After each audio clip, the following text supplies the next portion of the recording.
السلام علیکم۔ اردو فکشن میں خوش آمدید۔ ناول ایمان، امید اور محبت، مصنفہ عمیرہ احمد، قسط نمبر 5۔ پھر تم نے کیا طے کیا ہے؟ اس رات ڈنر پر سبل نے پیٹرک سے پوچھا۔ کیا طے کرنا ہے؟ میرا خیال ہے جو تم کہہ رہی ہو وہی ٹھیک ہے۔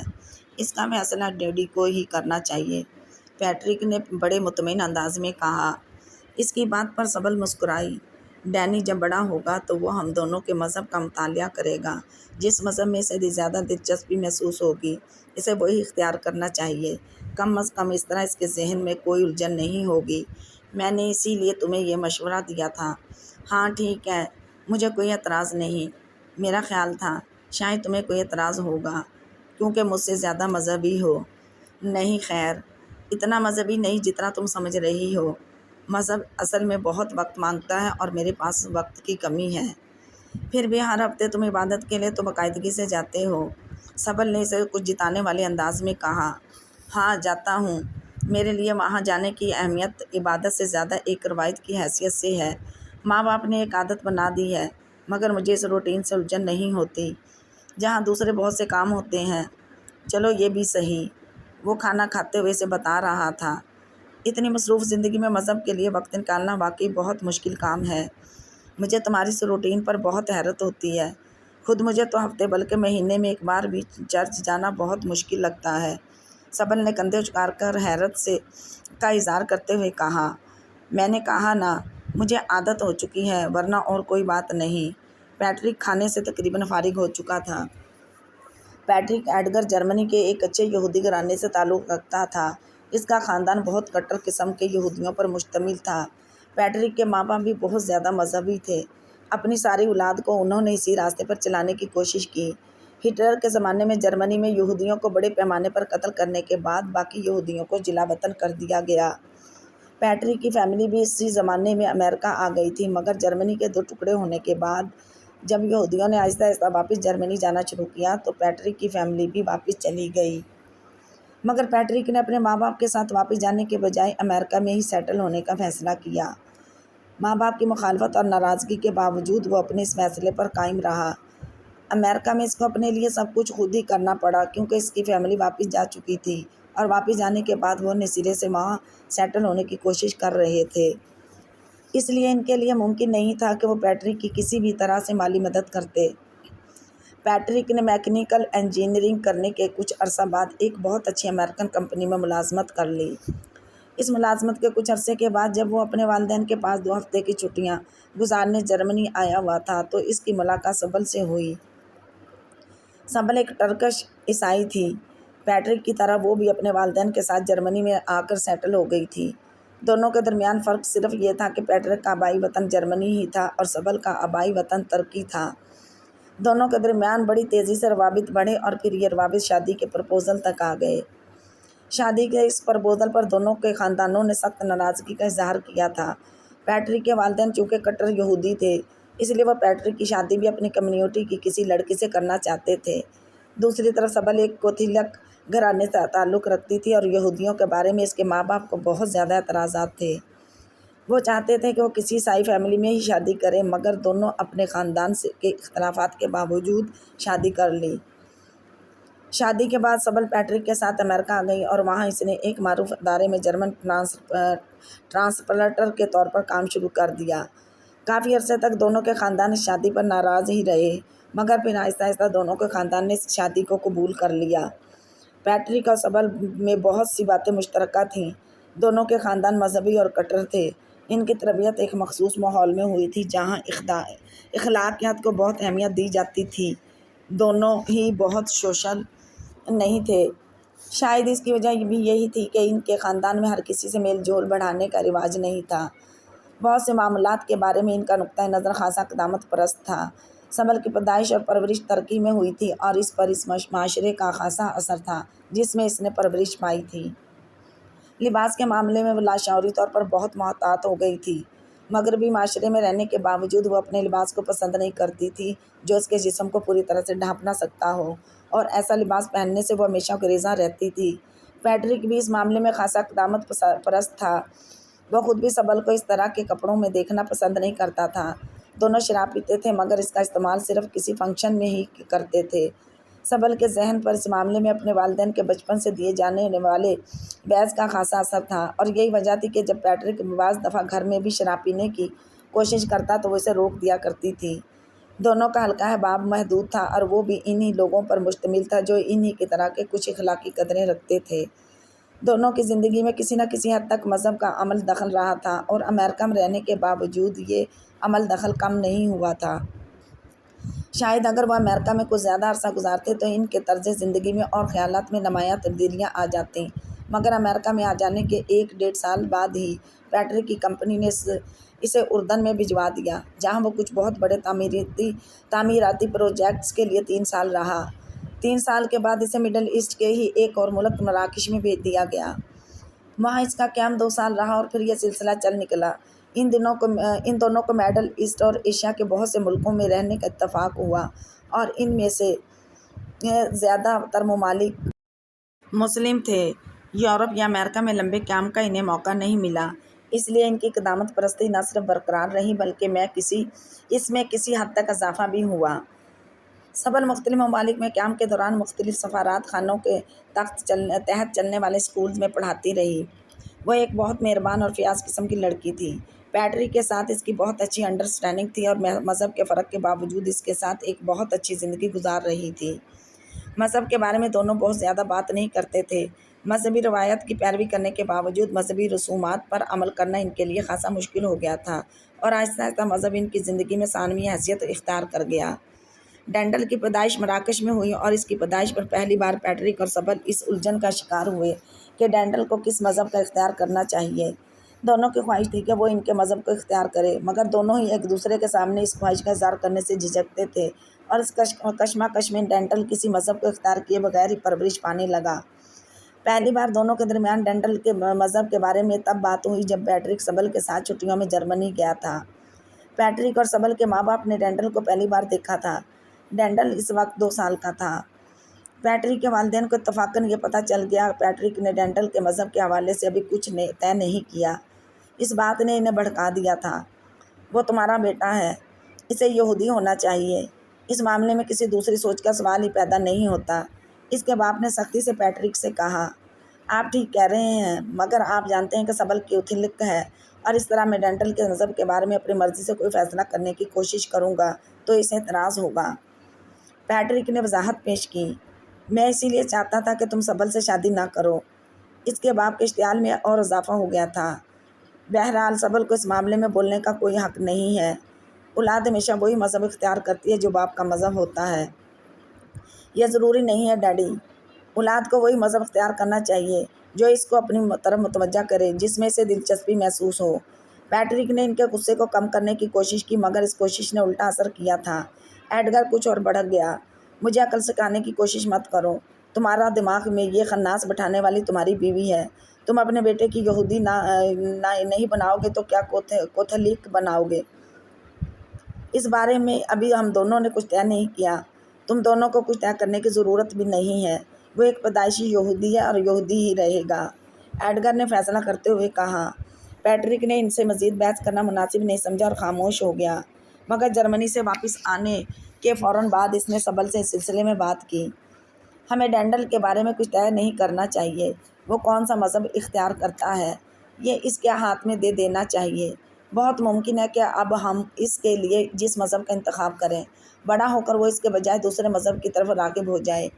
اس لیے بہتر یہی ہے کہ ہم دونوں اس کو اپنے مذہب کے بارے میں ساری معلومات دیتے رہیں، اسے اپنے ساتھ عبادت اور دوسری رسوم میں بھی شریک کرتے رہیں، مگر باقاعدہ طور پر اسے یہودی یا عیسائی بنانے کی کوشش نہ کریں۔ سبل نے جیسے ایک تجویز اس کے سامنے رکھ دی تھی، مگر سبل، میری فیملی کو اس پر اعتراضات ہیں۔ وہ کہتے ہیں کہ بچہ ہمیشہ وہی مذہب اختیار کرتا ہے جو اس کے باپ کا ہو، اس لیے ڈینڈل کو بھی یہودی مذہب کو اختیار کرنا چاہیے۔ سبل نے ایک مذہبی مسکراہٹ کے ساتھ اس کی بات سنی۔ میرے خاندان والوں کو بھی اس پر بہت اعتراضات ہیں۔ ان کا خیال ہے کہ بچے کی ماں میں ہوں اور میں اس کے لیے اچھے اور برے راستے کا تعین بہتر طور پر کر سکتی ہوں، کیونکہ بچہ ماں باپ کی نسبت ماں سے زیادہ قریب ہوتا ہے، اس لیے اسے میرا مذہب اختیار کرنا چاہیے۔ لیکن میں نے ان کے اعتراضات کو رد کر دیا۔ میں نے اپنے والدین سے یہی کہا کہ ڈینڈل اپنی مرضی سے اپنے لیے مذہب کا انتخاب کرے گا اور اپنی مرضی سے کیا جانے والا یہ انتخاب ہمارے باہمی رشتے پر اثر انداز نہیں ہوگا، مگر اس طرح صرف خاندان کے دباؤ پر کیا جانے والا کوئی بھی فیصلہ ہمارے باہمی تعلقات اور اعتماد کو بری طرح متاثر کرے گا۔ پیٹرک خاموش ہو گیا۔ وہ واقعی اتنا مذہبی نہیں تھا کہ صرف مذہب کی خاطر اپنے اور سبل کے رشتے کی قربانی دے دیتا یا باہمی تعلقات میں آنے والی کوئی دراڑ قبول کر لیتا۔ مذہب ویسے بھی ان کے لیے ایک اضافی چیز تھی، روٹین میں شامل کوئی ایسی ضرورت نہیں تھی جسے پورا کرنے کے لیے وہ باہمی اختلافات کو بھی برداشت کر لیتے۔ یہی وجہ تھی کہ جب سبل نے دوبارہ اس کا فیصلہ پوچھا تو اس نے بھی اس کی تجویز سے اتفاق کر لیا کہ ڈینڈل کے لیے اپنی مرضی سے مذہب کا انتخاب ہی بہتر رہے گا۔ ڈینڈل اسی ماحول میں پرورش پاتا رہا۔ ماں اسے اپنے مذہب کے بارے میں بنیادی باتوں سے آگاہ کرتی رہتی، باپ اسے اپنے مذہب کے بارے میں بتاتا رہتا۔ جب بھی سبل اور پیٹرک عبادت کے لیے اپنی عبادت گاہوں میں جاتے وہ ڈینڈل کو بھی ساتھ لے جاتے۔ وہ بڑی دلچسپی سے یہودیوں اور کوتھولکس کی مذہبی رسومات دیکھتا۔ اس کے لیے یہ سب ایسا ہی تھا جیسے مہینے میں کبھی تھیٹر چلے جانا یا پارک میں تفریح کے لیے جانا۔ وہ دونوں جگہ جا کر انجوائے کرتا تھا۔ شروع میں پیٹرک ہر ہفتے اپنی عبادت گاہ باقاعدگی سے جایا کرتا تھا، مگر وقت گزرنے کے ساتھ ساتھ اس کی یہ روٹین تبدیل ہوتی گئی۔ ویسے بھی دوسرے ممالک میں یہودیوں کی عبادت گاہوں کی تعداد کم تھی اور اس کا زیادہ تر قیام ایسے علاقوں میں ہوتا تھا جہاں پر اکثر ان کی عبادت گاہ نہیں ہوتی تھی۔ اس کے برعکس سبل وقت گزرنے کے ساتھ ساتھ باقاعدگی سے چرچ جانے لگی۔ پیٹرک کے برعکس اسے ہمیشہ ہی عبادت کے لیے ہر جگہ کوئی نہ کوئی چرچ مل ہی جایا کرتا تھا۔ امریکہ میں قیام کے دوران اس کی سرگرمیوں کی نوعیت دوسرے ممالک میں قیام سے مختلف ہوتی تھی۔ ان ممالک میں اس کی سرگرمیاں زیادہ محدود ہوتی تھیں۔ امبیسی کے اسکول میں پڑھانے کے بعد اس کا زیادہ تر وقت گھر پر ہی گزرتا تھا اور ڈینڈل پر ماں کے خیالات و نظریات کا اثر گہرا ہوتا گیا۔ اس نے ماں سے بہت کچھ سیکھا تھا، کچھ لاشعوری طور پر اور کچھ شعوری طور پر۔ سبل عیسائی ہونے کے باوجود مشرقی روایات کو نہ صرف پسند کرتی تھی بلکہ بہت سی مشرقی روایات اس نے اپنائی بھی تھیں۔ مشرق کے لیے یہ پسندیدگی ڈینڈل میں بھی منتقل ہوئی تھی، اس لیے اس نے اپنی ابتدائی زندگی ایسے ماحول میں گزاری تھی جہاں مغرب کی آزادی کا نہ صرف کوئی تصور نہیں تھا بلکہ اس آزادی کو ناپسند بھی کیا جاتا تھا۔ اسکولز میں بھی وہ یہ زیادہ تر مسلمان اسٹوڈنٹس کے ساتھ ہی پڑھتا رہا اور وہاں بھی آزادی کے کسی نئے تصور سے وہ آشنا نہیں ہو سکا۔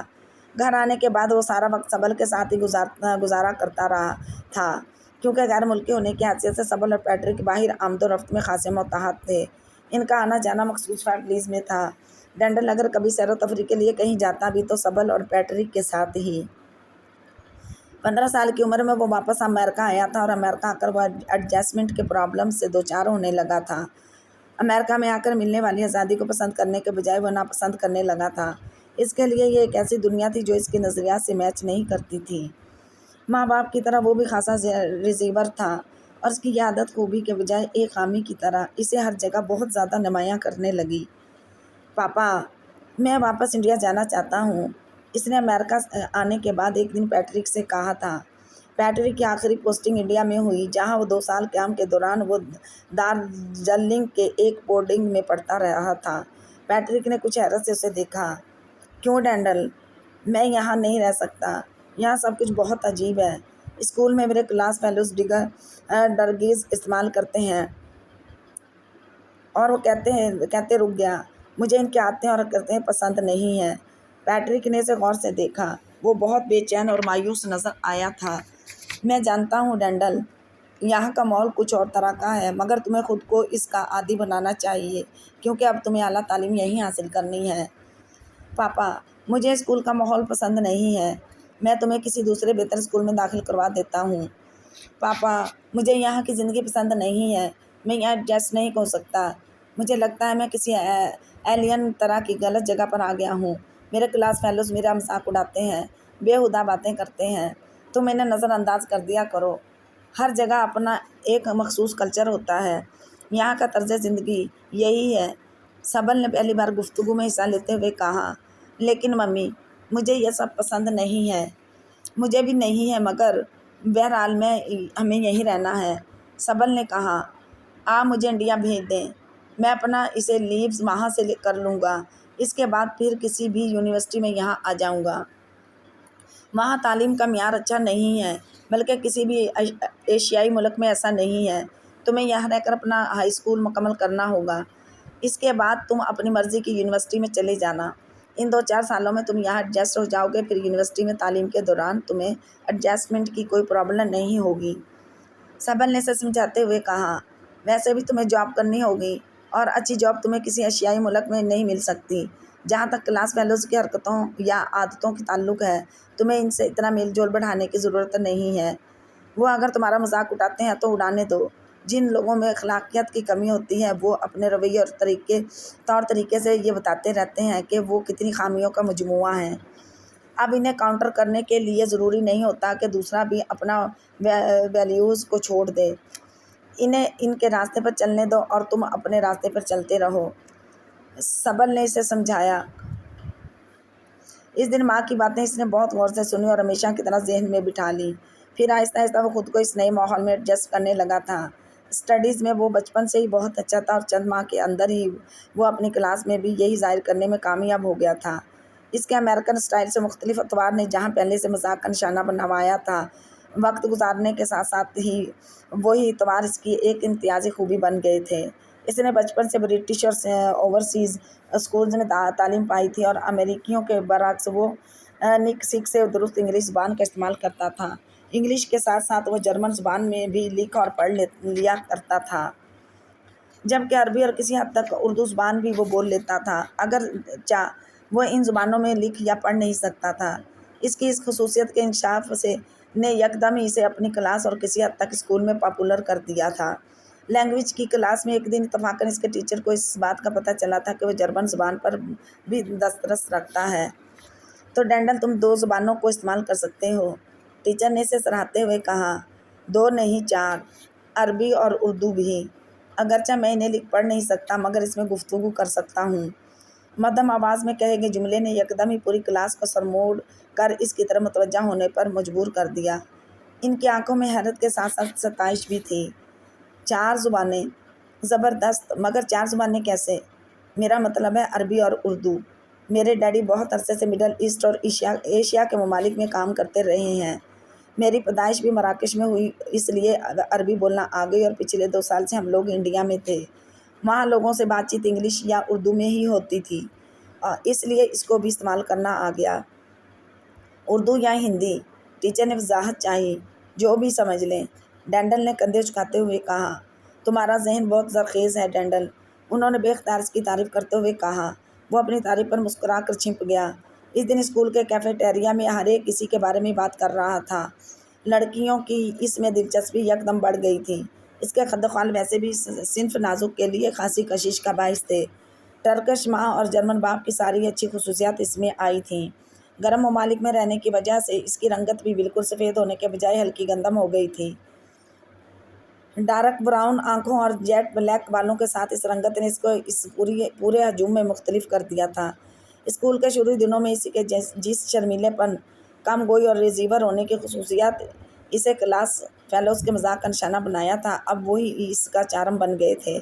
لڑکیوں کے اس میں مشرق کی پر اسراریت نظر آنے لگی تھی اور اس بات نے جہاں لڑکیوں میں اس کی مقبولیت میں اضافہ کیا، وہاں لڑکیوں میں اس کے لیے رقابت بھی بڑھا دی۔ اس کے بارے میں اسکول میں کیا باتیں ہوتی تھیں، کیا رائے رکھی جاتی تھی، اسے اس کی پرواہ نہیں تھی۔ اس نے واقعی اپنی ماں کی بات کو اپنے ذہن میں بٹھا لیا تھا۔ وہ اسکول آتا، کلاس فیلو سے ہیلو ہائی کرتا، بریک کے دوران کہیں اکیلے بیٹھ کر لنچ کرتا، گیمز کے پیریڈ کے دوران انسٹرکٹر کے ساتھ پیش کھیلنے کی پریکٹس کرتا یا سوئمنگ کرتا اور اسکول میں ہونے والی پارٹیز سے غائب رہتا۔ لڑکیوں کی طرف سے ہونے والی پیش قدمیوں کو وہ بڑے اطمینان کے ساتھ رد کر دیتا۔ اس کا یہ انکار اس کی کشش اور مقبولیت میں کچھ اور اضافہ کرتا۔ پھر انہی دنوں اسے اسکول بینڈ میں گانے کا موقع ملا اور اسی دوران جب ایک گفتگو کے دوران اسے اس کے ٹیچر نے مذہب کے بارے میں دریافت کیا تو اس نے کہا، میرا کوئی مذہب نہیں ہے۔ سادگی سے کہے گئے اس کے اس جملے پر ٹیچر کے ساتھ سارا گروپ بھی ہنسنے لگا۔ انہوں نے اس کی اس بات کو مذاق سمجھا تھا۔ تمہارے فادر کس مذہب سے تعلق رکھتے ہیں؟ ٹیچر نے دلچسپی سے پوچھا۔ وہ یہودی ہیں۔ اس کا مطلب ہے تم یہودی ہو؟ نہیں، میں یہودی نہیں ہوں کیونکہ میری مدر کیتھولک ہے۔ تو تم ان کے مذہب کو اپنائے ہوئے ہو؟ نہیں، میں دونوں میں سے کسی بھی مذہب کو اختیار نہیں کیے ہوئے ہوں۔ میں بڑا ہو کر یہ فیصلہ کروں گا کہ مجھے کس مذہب کو اختیار کرنا ہے، اس نے اسی طرح سنجیدگی سے کہا۔ اس کے بارے میں اس انکشاف سے اس نے اسکول میں ایک نئے قسم کا تجسس پیدا کر دیا تھا۔ وہ یہودی نہیں ہے، وہ عیسائی بھی نہیں ہے، مگر دونوں مذہب پر یقین کرتا ہے اور دونوں جگہ عبادت کے لیے جاتا ہے، اور وہ بڑا ہو کر یہ فیصلہ کرے گا کہ اسے کون سا مذہب اختیار کرنا ہے۔ کتنی عجیب بات ہے، اس کے بارے میں ہونے والی چہمگوئیوں کا لب و لباب یہی ہوتا تھا۔ اس کی کوئی گرل فرینڈ نہیں ہے، وہ ڈرنک نہیں کرتا، وہ اسموکنگ بھی نہیں کرتا، وہ کلاسز بینک نہیں کرتا، وہ فلمیں نہیں دیکھتا، وہ کسی کے ساتھ لڑائی نہیں کرتا، وہ پیسے لانے کے بجائے گھر سے لنچ لے کر آتا ہے، وہ صبح اپنی ماں کے ساتھ گاڑی میں اسکول آتا ہے اور پھر مقررہ وقت پر ادھر وقت ضائع کرنے کے بجائے گیٹ پر اپنی ماں کے آنے کا انتظار کرتا ہے تاکہ واپس گھر جا سکے۔ وہ 4 زبانیں بول سکتا ہے، وہ 17 ممالک میں رہ چکا ہے۔ اس کے بارے میں ہر بات کیرولین کی فنگر ٹپس پر تھی۔ وہ ڈینڈل کی کلاس فیلو تھی اور ان لڑکیوں میں شامل تھی جو ڈینڈل میں ضرورت سے زیادہ دلچسپی لیتی تھیں۔ ڈینڈل اتنا پرزیور رہتا تھا کہ کیرولین کو خود اس کی طرف بڑھنا بہت مشکل لگ رہا تھا۔ وہ ہمیشہ سے اس کی کوشش میں تھی کہ کوئی ایسا موقع اس کے ہاتھ آئے جس سے وہ ڈینڈل کو اپنی طرف متوجہ کرے، اور ایک دن یہ موقع اس کے ہاتھ آ ہی گیا۔ کلاس اسٹڈی ٹور پر جا رہی تھی اور اسکول بس میں جب سب بچے سوار ہو رہے تھے تو اتفاقاً کیرولین دیر سے اسکول پہنچی، اور وہ بھی اس وقت جب اس کی ساری فرینڈز اپنی اپنی سیٹوں پر بیٹھ چکی تھی۔ ایک آخری سیٹ جو بچی تھی وہ ڈینڈل کے ساتھ تھی، اور وہ بھی اس کی طرح کچھ دیر سے پہنچا تھا۔ کیرولین کا دل بے اختیار دھڑکا۔ ڈینڈل نے اسے اپنی طرف آتے دیکھا اور ساتھ والی سیٹ سے اپنا بیگ اٹھا لیا۔ وہ اس کے ساتھ بیٹھ گئی۔ کوسٹر چل پڑی تھی۔ ڈینڈل بڑی بے نیازی سے کھڑکی سے باہر دیکھنے میں مصروف تھا، جبکہ کیرولین سوچ میں پڑی ہوئی تھی کہ اس سے کیسے بات کا آغاز کرے۔ کوسٹر میں گانے گائے جا رہے تھے، قہقہے گونج رہے تھے، تالیاں بج رہی تھیں۔ ڈینڈل باہر دیکھتے دیکھتے ہلکی سی مسکراہٹ کے ساتھ وقتاً فوقتاً اندر دیکھتا اور پھر باہر متوجہ ہو جاتا۔ کیرولین مکمل طور پر اس کی طرف متوجہ تھی۔ اسے اچانک ایک خیال آیا اور اس نے اپنے بیگ سے ایک چاکلیٹ نکالا۔ ریپر کھول کر اس نے خود کھانے کے بجائے ڈینڈل کی طرف چاکلیٹ بڑھاتے ہوئے اسے مخاطب کیا۔ تم کھاؤ گے؟ ڈینڈل نے چونک کر اس کی طرف دیکھا۔ نہیں شکریہ۔ کیوں نہیں؟ کیا تم چاکلیٹ پسند نہیں کرتے؟ کیرولین نے اصرار کیا۔ بہت زیادہ نہیں۔ مجھے بہت پسند ہے۔ کیرولین نے بات کا سلسلہ جاری رکھا۔ ڈینڈل مسکرا کر ایک بار پھر باہر دیکھنے لگا۔ تم زیادہ باتیں نہیں کرتے۔ کیا تمہیں باتیں کرنا اچھا نہیں لگتا؟ کیرولین نے چاکلیٹ کھاتے ہوئے ایک بار پھر اسے مخاطب کیا۔ نہیں، ایسا نہیں ہے۔ ڈینڈل نے مختصر وضاحت کی۔ مگر تمہارے بہت زیادہ دوست نہیں ہیں۔ ہاں، بس ویسے ہی، اور کوئی گرل فرینڈ بھی نہیں ہے۔ اس بار ڈینڈل صرف مسکرایا۔ کیا تمہیں لڑکیاں اچھی نہیں لگتیں؟ ڈینڈل کچھ ہنس کر مسکرایا۔ کیرولین کے لیے اس کے چہرے کی سرخی بڑی انوکھی چیز تھی۔ اس نے بڑی دلچسپی سے اسے دیکھتے ہوئے پوچھا، کیا تم مجھ سے دوستی کرو گے؟ اس بار ڈینڈل نے کچھ حیرانی سے اسے دیکھا۔ میں بہت اچھی دوست ثابت ہو سکتی ہوں، کیرولین نے اسے یقین دلایا۔ ڈینڈل کچھ الجھن میں گرفتار ہو گیا۔ اس کی سمجھ میں نہیں آیا کہ وہ کس رد عمل کا اظہار کرے۔ وہ پہلی لڑکی تھی جس نے اس طرح پاس آتے ہی اسے سیدھی دوستی کی آفر کی تھی۔ کیا دوستی ہو سکتی ہے؟ وہ ایک بار پھر پوچھ رہی تھی۔ ہاں، ٹھیک ہے، اس نے کچھ ہچکچاتے ہوئے کہا۔ کیرولین کی آنکھوں میں چمک لہرائی۔ اس نے اپنا دایاں ہاتھ اس کی طرف بڑھا دیا۔ ڈینڈل نے کچھ جھجکتے ہوئے اس سے ہاتھ ملایا۔ دونوں کے درمیان گفتگو باقاعدہ طور پر شروع ہو گئی تھی۔ زیادہ تر کیرولین ہی بات کرتی رہی اور اس نے ڈینڈل سے بہت ساری باتیں پوچھی تھیں، اس کی پسند ناپسند کے بارے میں، اس کی فیملی کے بارے میں، اس کے متوقع کیریئر کے بارے میں۔ ڈینڈل اس کی باتوں کا جواب دیتا رہا۔ کیرولین نے اسے اپنے بارے میں بھی سب کچھ بتا دیا تھا۔ اس نے ڈینڈل کے بارے میں لڑکیوں کے درمیان ہونے والی گفتگو سے بھی اسے آگاہ کیا تھا۔ وہ مسکراتے ہوئے اس کی باتیں سنتا رہا۔ ہائی اسکول میں کسی لڑکی کے ساتھ ہونے والے یہ اس کا پہلا تفصیلی رابطہ تھا۔ کیرولین بہت دلچسپ لڑکی تھی۔ اس نے سفر کے دوران ڈینڈل کو بہت سے دلچسپ قصے بھی سنائے۔ ڈینڈل کے لیے ماں کے علاوہ کسی دوسری لڑکی سے ملنے کا اور اسی طرح گفتگو کرنے کا پہلا موقع تھا، اور یہ تبدیلی اسے بہت نئی اور اچھی لگ رہی تھی۔ اسٹڈی ٹور کے دوران ہی ان دونوں کے درمیان اس حد تک دوستی ہو چکی تھی کہ وہ دونوں اپنے فون نمبر اور ایڈریس ایک دوسرے کو دے چکے تھے، اور ان کی دوستی صرف ان تک محدود نہیں رہی تھی بلکہ اسٹڈی ٹور کے دوران ہی سب کی نظروں میں آ چکی تھی۔